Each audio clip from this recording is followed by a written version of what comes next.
Thank you for joining us again on the newsroom. I am Simisola Digun. President Muhammadu Buhari has ordered the query of Farouk Ahmed, the Chief Executive Officer of the Nigerian Midstream and Downstream Petroleum Regulatory Authority over the circulation of off-spec petrol products.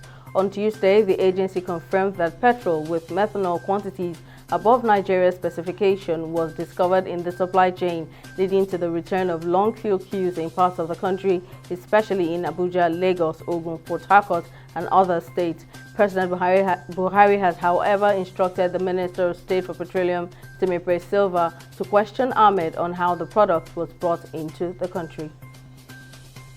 The House of Representatives is considering a bill seeking to provide compensation for victims of kidnappings in the country.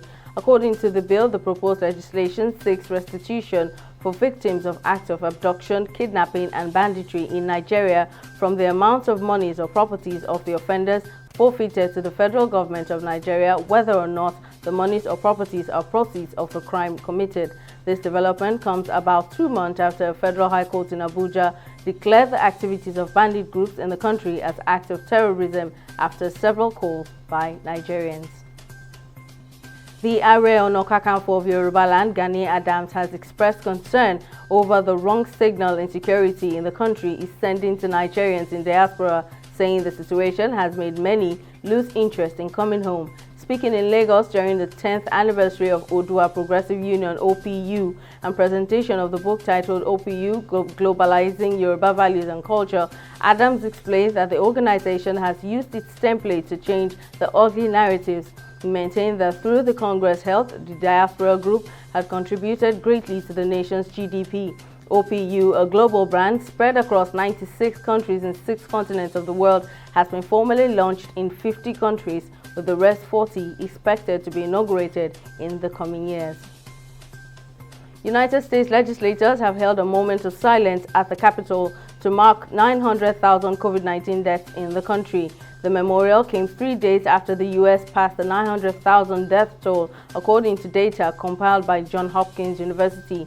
The university also reveals that daily cases have dropped dramatically since mid-January, when they hit a record peak of about 800,000 and have been on the decline in 47 states in the last 2 weeks. A high court sitting in Warri has stopped Delta State government from collecting signage, advertisement taxes, levies from individuals and corporate bodies. Delivering her judgment, Honorable Justice Ejiro Emudianowo of the Warri High Court 3 stated that the defendants do not have power to demand or collect taxes or levies for signage and advertisement from individuals or corporate bodies. The case has, however, been adjourned for judgment to 14 February 2022.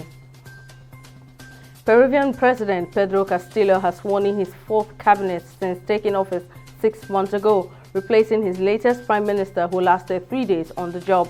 The latest reshuffle comes amid continued internal struggles within the government that have defined the left-wing leader's first month as president. On Tuesday, Castillo swore in as Prime Minister Aníbal Torres, a 79-year-old who has been the head of the Justice Ministry since the current government took power in July. After several weeks of uncertainty, Nigeria's female basketball team, the Tigress, have arrived in the Serbian capital Belgrade to take part in the upcoming FIBA Women's World Cup 2022 qualifying tournament scheduled for February 10 to 13. The Tigress are in Port B alongside France, China, and Mali, with the top 3 teams in the group booking their World Cup spot in Australia. The team begin their qualifying campaign against China on Thursday before facing France on Friday. Their last group match will be against Mali on February 13. That's the update at this time. Do join us again for more news stories. Bye for now.